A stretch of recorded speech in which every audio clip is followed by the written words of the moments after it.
Göç eden ailelerle başlayalım. Özellikle Afrinli ailelerin geri dönüşü tamamlandı diye açıklandı aslında. Yani son grup olarak gidildiği açıklandı. Gerçekten öyle mi? Yani şu anda Afrinli ailelerin tamamı Afrin'e dönmüş durumda mı? Yoksa sadece Cizire'deki Afrinliler mi yerlerine ulaştı? Mesela diğer alanlarda bulunan, Kobani'de bulunan, farklı alanlarda bulunan Afrinli aileler yerlerine geçmiş mi? Yani şöyle ifade edebiliriz. Bu süreç Mart ayında başladı. 9 Mart'ta yanılmıyorsam ilk kafile. İlk kafile gitti, sonra epey sürüncene de kaldı. Hatırlanacak olursa siyasi şantajları olmuştu Şam'ın. Ama sonuç itibariyle zaman zaman bu şantajlar da olsa yani peyderpey gruplar gitti. Şu ana kadar 8 kafile gitti. Yaklaşık yani 8.000'in üzerinde rakam. Tam net sayı verilmiyor ama bazı kaynaklar da 8.720 diye belirtiyor. Fakat şu net, yani 8.000 üzerinde aile Afrin'e gitti. Şimdi yaklaşık 1300 kişi, 1300 aile kalmış durumda, kişi demeyelim. Onlar da kendi istemleriyle kaldılar. Yani kendileri gitmek istemiyorlar. Artık Kobani'de, Cizre'de, yani Haseki gibi, Kamşlı gibi, Derik gibi kentlerde yerleşmişler. Geri dönüş yapmak istemiyorlar mevcut durumda. O yüzden hani tamamlandı diyebiliriz. Çünkü yani buradaki Rojava yönetimi kimseyi zorla gönderemez. Gitmek isteyenlerin hemen hepsi gitti. Fakat yani henüz Afrin içinde sorunlar var. Yani böylesi bir durum var. Yani normalde hani Türkiye'nin çıktığı falan yansıtıldı Afrin'den. Türkiye Afrin'den çekiliyor dendi. Evet, şehir merkezini boşalttılar. Ama MİT var. Yine yani askeri güçlerini de, Türkiye askerlerini kırsal alandaki karargahlara çekti. Hala Türkiye var. SM gruplarının bir bölümü çıktı.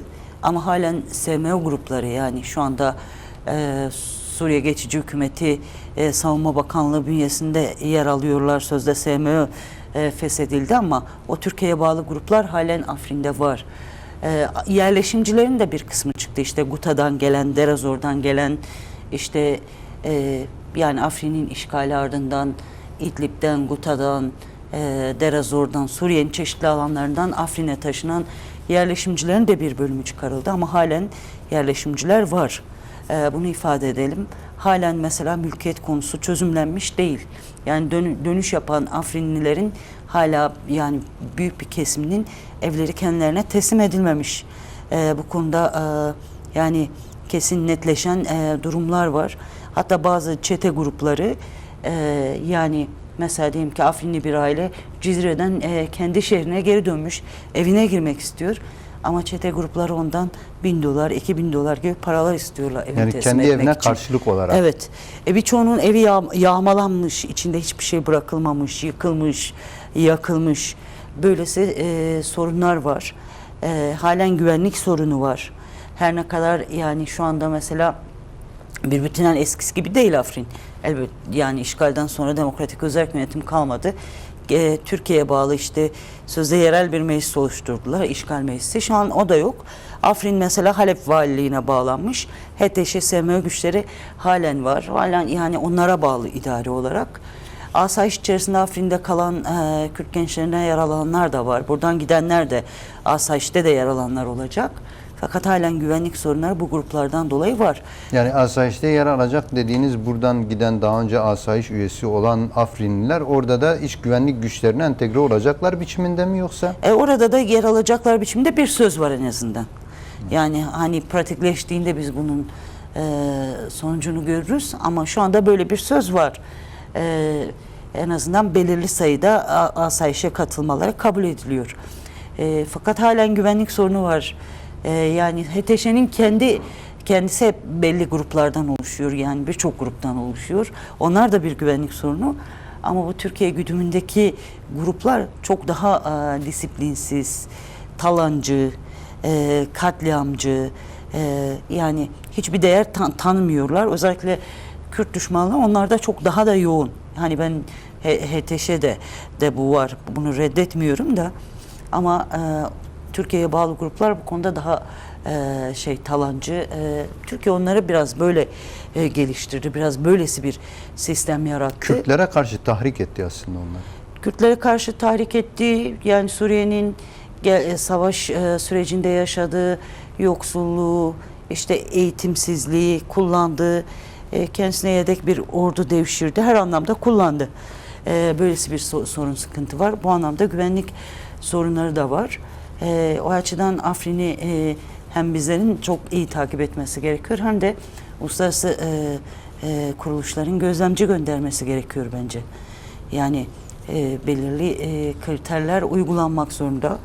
Serikani meselesi var, GRSP meselesi var. Bunlar henüz hiç startı verilmemiş dosyalar. Yani nasıl? Evet, yani bu konularda tartışmalar var. Özellikle Rojava'daki entegrasyon komitesi ile Şam'ın entegrasyon komitesi arasında tartışmalar var. Bunlara işte Serikani, GRSP göçmen meclisleri de katılıyor. Yani halk geri dönmek istiyor ama halen çok ciddi güvenlik sorunu var. Türkiye Serikani'den hiçbir şekilde çekilmiş değil, çekilmek de istemiyor.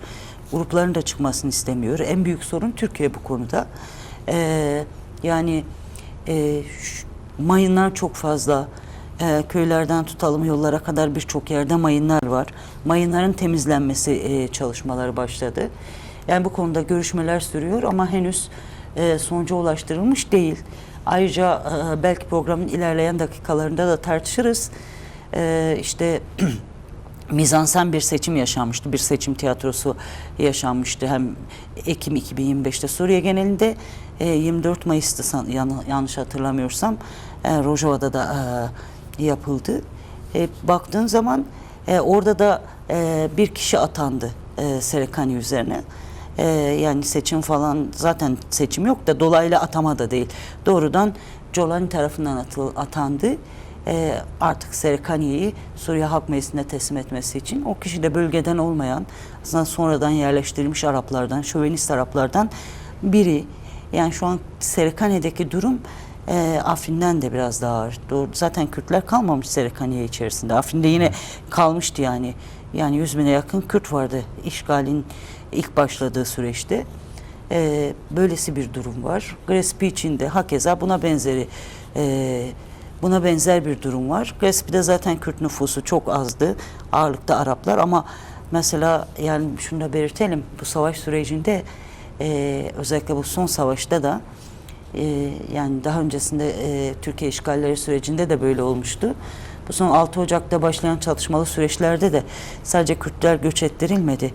Özerk yönetime inanan, bunun mekanizmalarında yer alan, en azından özerk yönetime fikriyat olarak bağlı Araplar da göç ettirildi. Mesela Rakka'dan, Tapka'dan böyle birçok Arap aile göç ettirildi. Hatta HTŞ'liler onlara demokratik özerk yönetime onları tarif ederken diyorlar bunlar sizin Araplar. Böylesi bir şey var. Rakka'dan, Tapka'dan, o hattan göç eden Kürtler de var. Onlar için de görüşmeler sürüyor. Halen Rakka'da olan Kürtler var.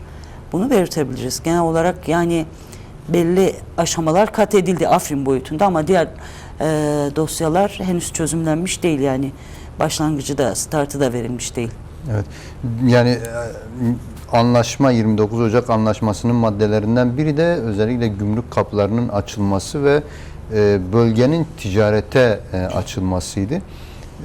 Şu anda Tılkoçer sınır kapısı Güney Kürdistan ve Irak üzerinden açılmış durumda ancak Türkiye'ye dönük Nüseybin kapısına çok büyük beklenti var. Ve uzun bir süredir de üzerinde tartışmalar yürütülüyor. Biz de sahada takip ediyoruz. Yani Mürşit Pınar için de biraz öyle. Evet, yani Kobani'deki Mürşit Pınar kapısı, yine Dirbisiye'deki kapı, daha önce insani geçişler için kullanılan kapılar. Bunların hiçbiri şu ana kadar açılmadı. Yani bundaki gecikmenin sebebi nedir? Sürekli açılacak denip daha sonra bugün yine işte bir açıklama yapıldı. Valilik tarafından açılması ertelenecek dendi. Neden sürekli böyle bir erteleme siyaseti izleniyor? Yani o noktada sanki Türkiye ve Şam tam olarak hemfikir değil. Ya da Şam hemfikir olsa bile biliniyor yani HTŞ Şam yönetiminin sadece Türkiye ile stratejik ilişkileri yok. ABD ile de İngiltere ile de ilişkileri var. Yine 6 Ocak saldırıları öncesi 4 Ocak mıydı 5 Ocak mıydı yanlış hatırlamıyorsam İsrail ile ABD ile görüşmeler gerçekleştirdiler. Hakan Fidan da oradaydı zaten Fransa'daki görüşmeler. Doğru. Evet. Paris. Paris. Orada zaten hani belli HTŞ'nin verdiği belli tavizler karşılığında bu saldırı sürecine de yeşil ışık yakılmıştı Kürt bölgelerine, özerk yönetim bölgelerine. Yani benim anladığım yani İsrail özellikle Amerika'nın konumu biraz daha farklı. HTŞ'yi daha başka bir yöne çekiyor. Türkiye daha başka bir yöne çekmeye çalışıyor. İsrail ile Türkiye'nin kendi çelişkileri var. Yani bunlar öyle birbirine karşı savaş aşamasına ulaşmış değil ya da yakın süreçte ulaşır mı o konuda henüz bir şey söyleyemeyiz ama ciddi hegemonik çelişkileri var yani. Böylesi bir gerçeklik var. Bu noktada sıkıntı olabilir. Yani Türkiye çok hevesli görünüyor. En azından mesela ben kendim bu entegrasyon sürecine ilişkin kaynaklarıma, özerk yönetim kaynaklarına yine entegrasyon komitesine sorduğumda şunu ifade ediyorlar. Şam komitesinin bize söylediği entegrasyon süreci tamamlandıktan sonra Nusaybin sınır kapısı açılacak. Ama bu süreçte birçok defa biz Türkiye'nin yetkililerinin Nusaybin sınır kapısı bu hafta açılacak, önümüzdeki günlerde açılacak diye açıklamalar yaptığını gördük. Öyle değil mi? Yani sanki Türkiye daha istekli görünüyor. En azından yani yansıyan bu şekilde. Kapalı kapılar ardında neler oluyor bunu tam olarak bilemeyiz. Fakat yine öyle oldu. Geçen hafta açıklama yaptılar ama yine ertelendi. Yani sanırım böylesi bir çelişki var. Şimdi enerji yani Türkiye'de aslında İsrail ve Amerika'da bu enerji yine ticaret trafiğinde Suriye'yi de yeniden canlandırmak istiyorlar. Bir merkez haline getirmek istiyor ya da bir koridor olarak kullanmak istiyorlar. Bunu Türkiye'de yapıyor. Bunu aslında İsrail ve Amerika'da yapmak istiyor. Şimdi son dönemde Mayıs ayından bu yana Mayıs-Haziran aylarında şeyi gördük. Yani bu Tılkoç sen de biraz önce belirttin. Zaten Tılkaçer sınır kapısı Irak tarafında Rabia diyorlar. Burada işte Araplar Yarubiye diyor. Şu an HTŞ'de zaten o kapı. Orası açıldı. Büyük tankerler giriyor. Belli yani Irak petrolleri taşınıyor bir ölçüde. Bu tankerler işte Tılkoçer'den geliyor o hattan Kamışlı, Haseki üzerinden Tıltemir'e, Tıltemir'den gidiyor Grespi Akçakale kapısı üzerinden Türkiye'ye geçiyor. Yani Irak petrolleri Türkiye'ye taşınıyormuş gibi duruyor. Bunu yalanlayan bir açıklama da yok. Bu yönlü bilgiler, iddialar var. Ama uzun bir hat yani. Düşünelim çok daha uzun oluyor. Onun yerine Türkiye Nusaybin kapısını açıp oradan geçirmek istiyor benim anladığım kadarıyla bu araçları. Tabii bunu söylerken esas hat iptal olmuş değil Irak'taki hani Kerkük-Ceyhan boru hattından yine petrol taşınıyor ama bu da yani bu hatları çeşitlendirmek için çünkü kriz süreci hem Orta Doğu genel bir krizde Hürmüz Boğazı ile ilgili kriz var, İran'la savaş var, İsrail ve Amerikan saldırıları var. Bu da yani bir şeye dönmüş bir oyun gibi yürütüyor bu işi Trump. Yani Hürmüz Boğazı bir kapanıyor, bir sınırlı olarak açılıyor. Petrol fiyatları sürekli kalkıyor. Yani benim gördüğüm bu hatları çeşitlendirmeye çalışıyorlar. Ama bir taraftan da yine Tılkoçer sınır kapısı üzerinden gelen petrol buradan Suriye'nin iç bölgelerine taşınıyor. Oradan Humus üzerinden Banyas limanına yani o Cebre tarafına, sahil bölgesine aslında Alevi katliamını çok yoğun yürüttükleri sahil bölgesinden oradan Akdeniz üzerinden Avrupa'ya taşınıyor. Şimdi ben kendim kafa yorduğumda bu durumda Türkiye'nin itirazlarını dair herhangi bir haber görmedim ama yani bu işe kafa yorduğumda şunu görüyorum yani Türkiye'yi bypass ediyor. Aslında hani bu projeyi İsrail'in desteklediğine dair de somut bir veri yok. Ama baktığımda İsrail ve Amerika'nın çıkarlarıyla uyuşuyor yani. Sonuçta Hürmüz krizinin baskısını bir nebze azaltıyor. En azından Avrupa'ya taşınan petrol konusunda dünya pazarına. Belki hani Çin, Japonya, yine Güney Kore gibi ülkeler şu anda Hürmüz Boğazı krizini en yoğun yaşayanlar. Onların çok öyle alternatifi yok. Ama en azından bu krizi nispeten hafifletiyor. Hürmüz Boğazı'nın yerini dolduramasa da. Sanki iki farklı proje gibi geliyor bana. Yani bugün ilginç bir haberle de karşılaştım. Özellikle Irak hükümeti şu anda daha önce kalkınma yolu projesi olarak bilinen işte Basra'dan Halil İbrahim kapısına kadar olan kalkınma yolunda demir yolu projesi vardı. Bugün Irak hükümeti o projenin durdurulduğunu açıkladı. Hatta demir yolu sadece. Demir yolunun durduruldur. Ancak şöyle bir şey de vardı, yani yorumlarda o projenin de durdurulabileceğine dönük yorumlar vardı. Şimdi bununla beraber gerçekten bölgede Türkiye hani Kürt coğrafyasını mı bypass etmeye çalışılıyor, yoksa Türkiye mi bypass etmeye çalışılıyor, yoksa yeni yol hatları mı gerçekten Suriye ve Irak üzerinden farklı bir yol hattı mı çizilmeye çalışılıyor? Yani şöyle, Türkiye'nin her yerde merkezi devlet gibi bir şeyi var. Fantazisi ya da bir o diğer devletleri de zorlama durumu var. Irak'ta da yani her ne kadar KDP ile savaş sürecinde PKK'ya karşı birçok ittifak geliştirdilerse de oradaki yani Başur hükümetinin özelliğini kabul etmiyor. Başur Kürdistan statüsünü kabul etmiyorlar. Ellerinden gelse anayasayı da değiştirtecekler.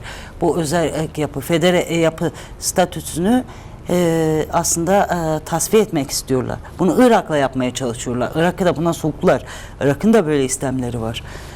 Kürtlerin de birlik olmaması, KDP yönelik arasındaki çelişkiler zaten hala bile çözümlenmiş değil böylesi bir süreçte bile.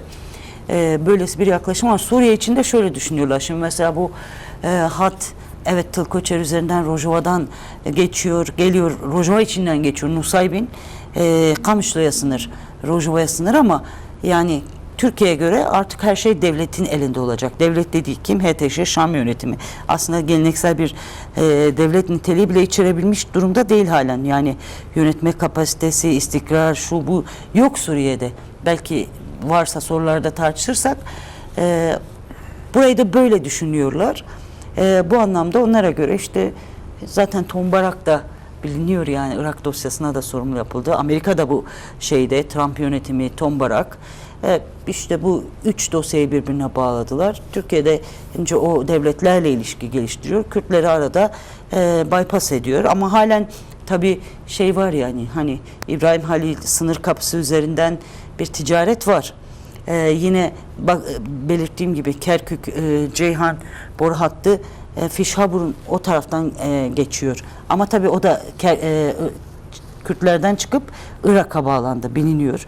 Daha önceki süreçte kaçak petrol ticareti olarak adlandırılmıştı. Böylesi bir durum var, böyle bir istemi olabilir. Ama bu kalkınma yolu projesi yani çok uzun süredir gündemde olan bir proje. Aslında 2000'lerin başından bu son yıllarda tekrar gündeme getirdiler. Aslında bir işgal projesi gibi de düşünüyorlardı. Ama çok gerçekleştiremediler bu Gazze Savaşı sonrası da çok olmadı. Sanki projeleri de biraz dağıldı.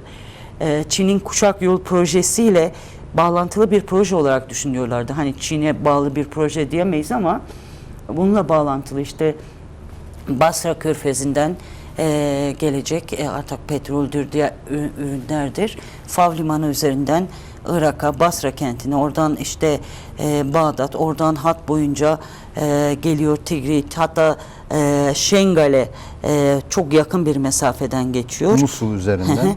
Musul üzerinden Rojava'yı teyit paralel geçiyor. Aslında tam Semelka'nın üçgenine yakın bir yerde Ovaköy sınır kapısı açacaklardı. Oradan taşıyacaklar, Türkiye'ye giriş yapacaktı. Oradan da Avrupa'ya. Bunu başaramadılar yani. Şu ana kadar açamadılar. İptal de olabilir, mümkündür ama geçtiğimiz aylarda da yine bu projeye bağlılıklarını ifade ettiler. Belki şu anki kriz ortamında bu çeşitlendirmeler yetiyor da olabilir. Henüz bu konuda net bir şey söyleyemeyiz bence. Evet. Yani anlaşma çerçevesinde en fazla tartışılan ve şu anda biraz da Rojava toplumu içerisinde gündem olan konulardan biri de YPJ'nin durumuydu. Geçtiğimiz hafta içerisinde de bu konuda özellikle toplumda geniş sahiplenme eylemleri de oldu. Halkın kitlesel eylemleri oldu, yine kampanyalar oldu. Sanatçılardan destekleyen eylemsellikler ve faaliyetler gerçekleşti. Bu konuda bir gelişme var mı gerçekten? Yani şu anda YPJ'nin durumuna dönük Şam'la ayrı bir tartışma ortamı veya bir zemin yakalanabilmiş mi? Yani ben şunu belirteyim, 1 Nisan'da resmi heyet gitti, görüştü. O zaman biz tartışacağız, size haber vereceğiz demişlerdi. Son döneme kadar haber vermediler ama benim aldığım bilgilere göre deklare edilmese de son dönemde bir görüşme daha olmuş.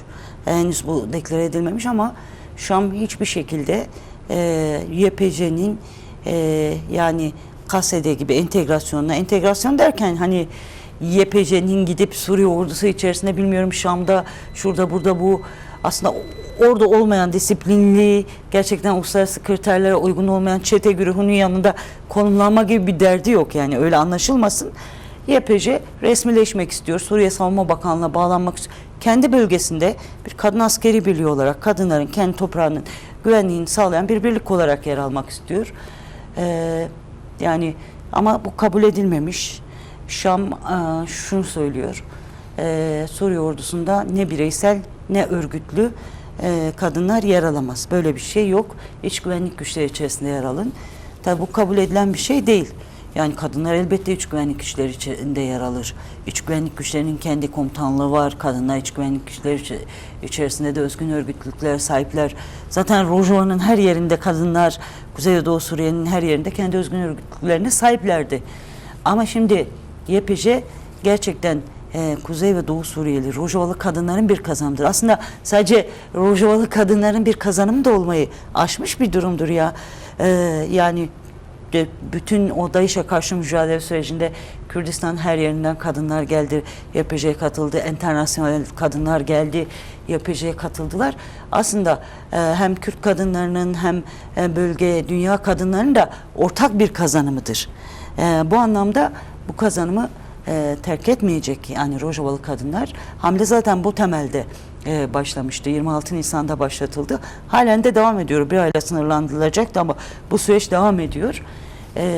Mevcut durumda yani YPJ'nin resmileşmesinde ısrarlı Kuzey ve Doğu Suriye'deki kadın hareketleri, kadınlar, toplum. Fakat şöyle bir durum da var. Sadece resmileşmiş olsun olmasın. Resmileşmeye de bilir. Ama YPJ buranın gücüdür. Şu anda varlığını sürdürüyor. Yani kadınların ve Rojava toplumunun meşru savunma gücüdür. Zaten hani entegre olmak, resmileşmek derken YPJ ismiyle de değil yani. Hani gerçekten Suriye'de kadın askeri birlikleri, örgütlü kendi komuta sistemi olan kadın askeri birlikleri ciddi bir ihtiyaçtır yani. Bunun BM'de, Cenevre Sözleşmesi'nde de yeri vardır. Hala çok ciddi sıkıntılar var. Bu topraklarda kadınlar kaçırılıyor, tecavüze uğruyor, katliamlar var. Onun dışında da yani bugün dünya çapında NATO'da bile işte toplumsal cinsiyet büroları var. İsrail ordusunda kadın birlikleri var. Dünyanın birçok yerinde aslında kadın birlikleri ordularda yer almaya başlıyor.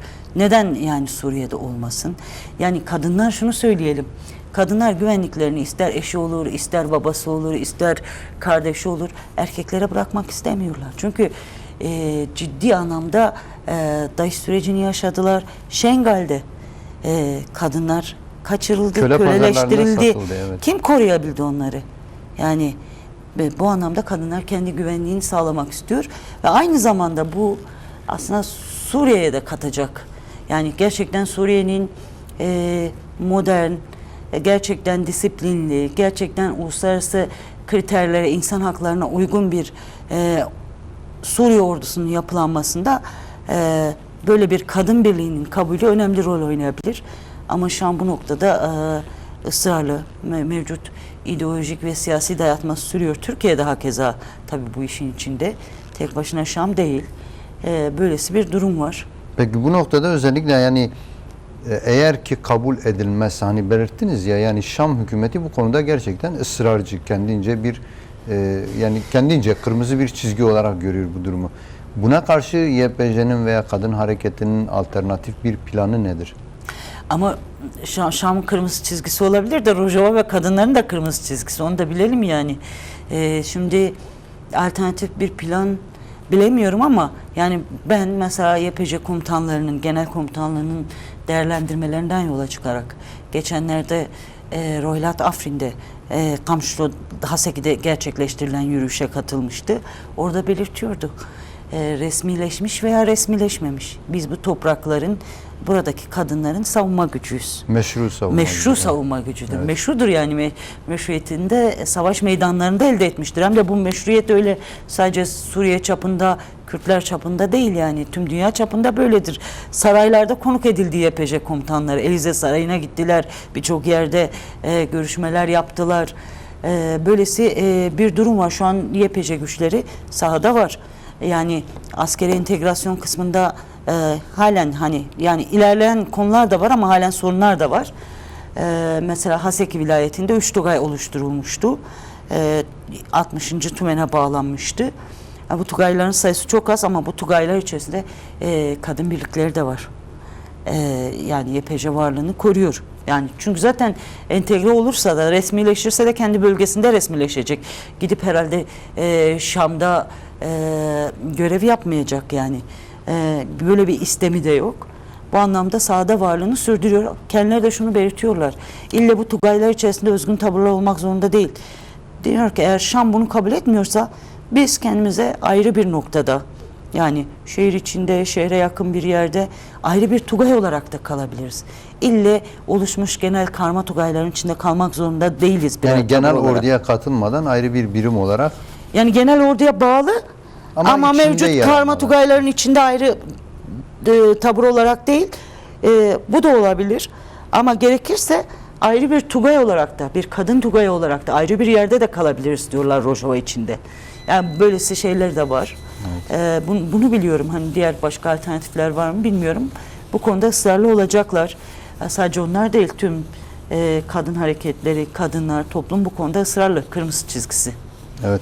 Ya sadece kadınlar değil aslında Rojava devrimi olarak da Evet. bu konuda ısrarcı, onu böyle belirtmek gerekiyor. Tabii. Çünkü Rojava devrimi kadınıyla erkeğiyle bir kadın devrimi olarak tanındı.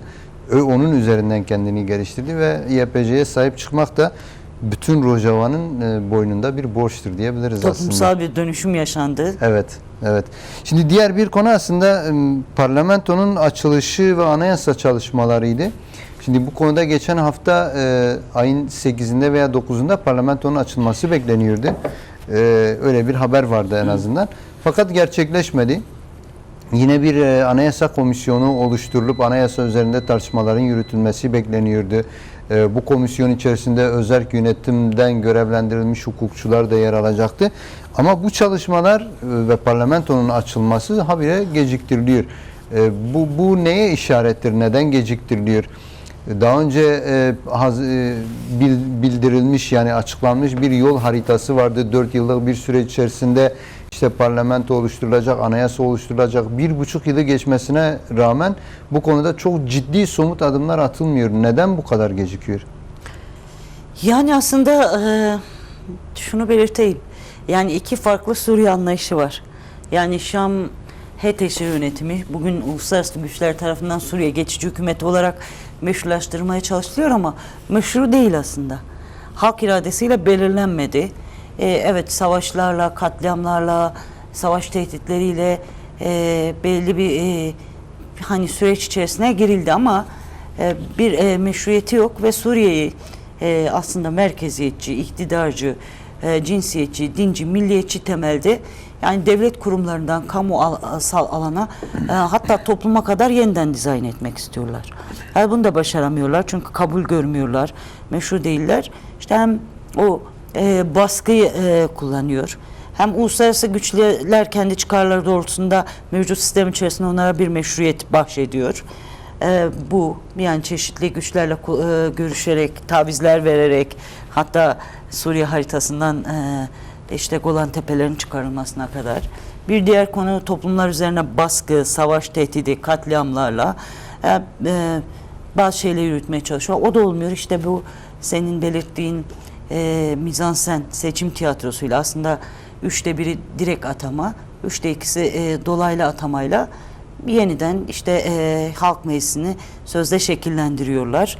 Uluslararası camiye işte bakın meşrudur, seçim var, seçim geldi, seçimle birlikte bu şey gelişti diye bir izlenim vermek istiyorlar ama öyle bir şey yok. Kendilerine de güvenmiyorlar. Bu anlamda birçok şeyi geciktiriyorlar.